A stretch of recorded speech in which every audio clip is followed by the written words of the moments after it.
Then a break even analysis.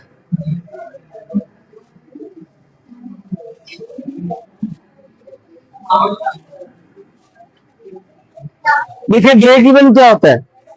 Break even होता है no profit no loss situation. No profit no loss situation, ठीक है।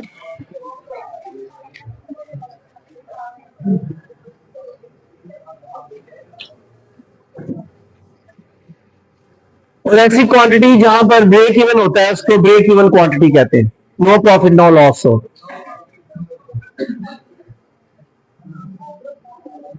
देखिए जी, हमारे पास जो कॉस्ट कर्व रेवेन्यू कर्व है ना, रेवेन्यू जीरो होगा अगर कुछ नहीं बिकेगा। तो अगर कोई क्वांटिटी सोल्ड नहीं होगी तो रेवेन्यू क्या होगा? जीरो होगा। लिहाजा ये कर्व जीरो से शुरू होगी रेवेन्यू, ये भी फंक्शन ऑफ क्वांटिटी है। रेवेन्यू भी क्या है? फंक्शन ऑफ क्वांटिटी है जी, क्लियर। और कॉस्ट आपको बताया कि फिक्स कॉस्ट होती है, इसका इंटरसेप्ट होता है, वो फिक्स कॉस्ट है, जो हमारे पास आएगा फिक्स कॉस्ट। कॉस्ट भी फंक्शन ऑफ क्वांटिटी। जहां पर दोनों इंटरसेक्ट करेंगे ये हमारे पास होगी ब्रेक इवन क्वांटिटी। क्वांटिटी क्या होगी? ये ब्रेक इवन होगी, ठीक है। क्वांटिटी क्या होगी? ये ब्रेक इवन क्वांटिटी होगी। जहां पर अब देखिए उस जगह पे आप देखिए कि कॉस्ट कर्व ऊपर है, रेवेन्यू नीचे है, कॉस्ट ग्रेटर देन है रेवेन्यूज, ये वाला हुआ होगा लॉस का। ब्रेक इवन क्वांटिटी से नीचे आपको होगा लॉस, ठीक है। और यहां पर देखिए रेवेन्यू ऊपर है, कॉस्ट कर्व नीचे है, रेवेन्यू ग्रेटर देन है कॉस्ट से, ये आपका होगा प्रॉफिट। ब्रेक इवन के बाद आपको मिलेगा प्रॉफिट जी, क्लियर है। इसको भी हम एक सिनेरियो से समझ लेंगे पूरी सिचुएशन को कि ब्रेक इवन कब आना है, रेवेन्यू कब है, कॉस्ट कब है। फॉर एग्जाम्पल इधर डिस्टर्ब है, ये नोट कर लिया जी, कर लें फिर जल्दी से या फिर वीडियो पे रिलाय करेंगे।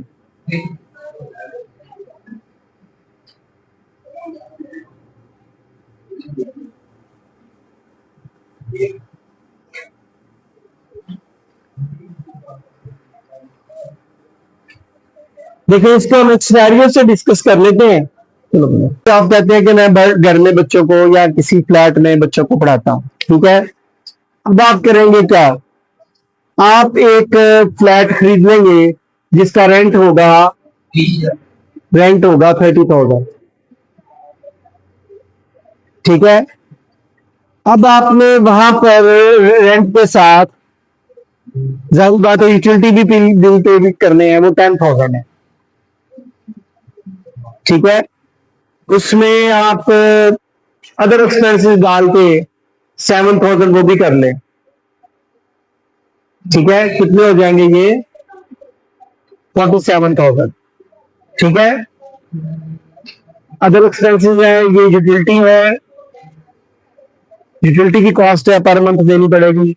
स्काई वाला आता है, कोई और चीजें हैं या बिल शिल देते हैं, ये बाकी दूसरी कॉस्ट है, ठीक है। मिसलेनियस आइटम्स, मिसलेनियस मतलब खर्चे हैं। अब देखिए एक तरह से कॉस्ट कितनी हो गई? 47,000, ठीक है। ये चलो इसको भी हम 10,000 रखते, ठीक है। 10,000 50,000। अब देखिए आपने सारा दिन वहां पर काम करना है। क्या करना है? आपने सारा दिन काम करना है। अगर वही काम आपको जॉब मिलती तो आपको कितने पैसे अर्न होने थे? 50,000। तो ये आपका टोटल हो गया 100,000। 100,000 यानी कि आपकी कॉस्ट है, टोटल कॉस्ट है। इसको हम कहेंगे एक्सप्लिसिट कॉस्ट है। ये बिल्कुल वाज़ेह कॉस्ट है जो आपको नजर आ रही है, ये तुमने से जा रही है। ये आपकी अपनी जो जॉब कर रहे हो वहां पे सारा दिन आपने काम, ये इसको हम कहते हैं इम्प्लिसिट कॉस्ट। इम्प्लिसिट कौन सी होती है? जो हिडन होती है। बाद का लोग उसको शामिल नहीं करते कि मैं तो अपना ही काम है मेरा, ठीक है। तो ये 1 लाख रुपए है, क्या है?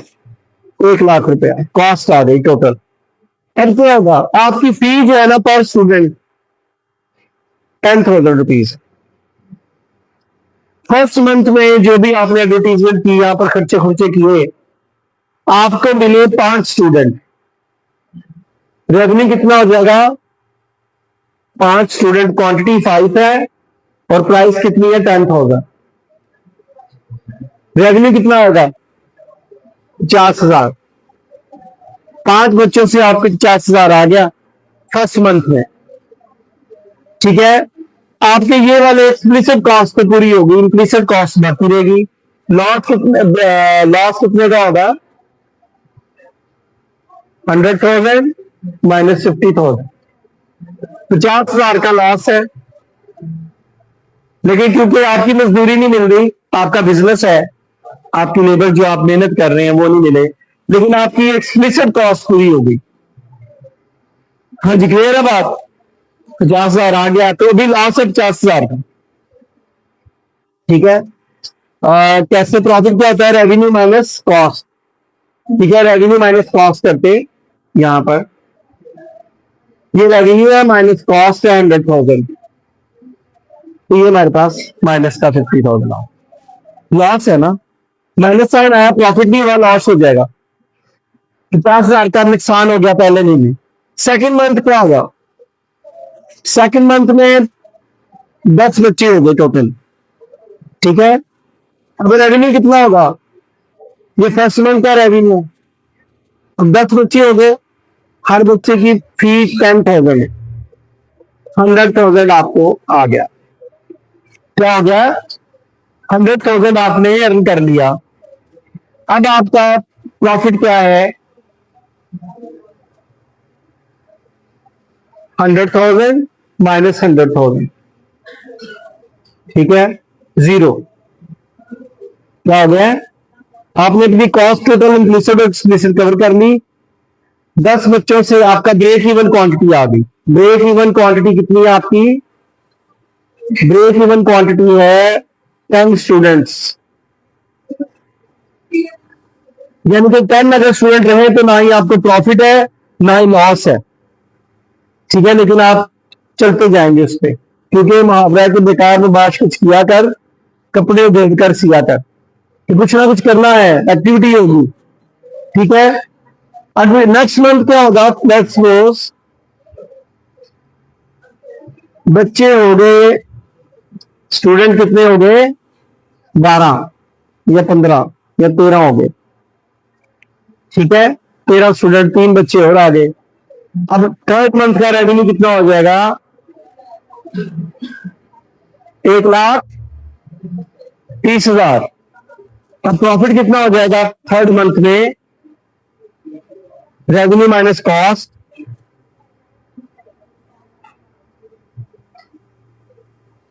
1,00,000। तो 30,000 का प्रॉफिट आपको थर्ड मंथ में हो गया। और अगर आप अच्छे टीचर रहे, दिन पड़ती गई, तो बच्चे हर महीने बढ़ते जाएंगे, प्रॉफिट ही प्रॉफिट। हाँ जी, क्लियर है।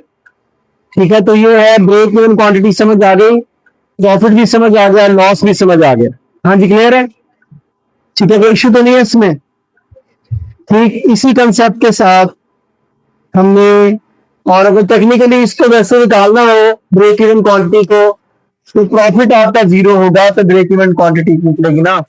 प्रॉफिट हमें पता क्या होता है, रेवेन्यू माइनस कॉस्ट। और अगर प्रॉफिट 0 होगा तो क्या होगा, revenue is equal to cost.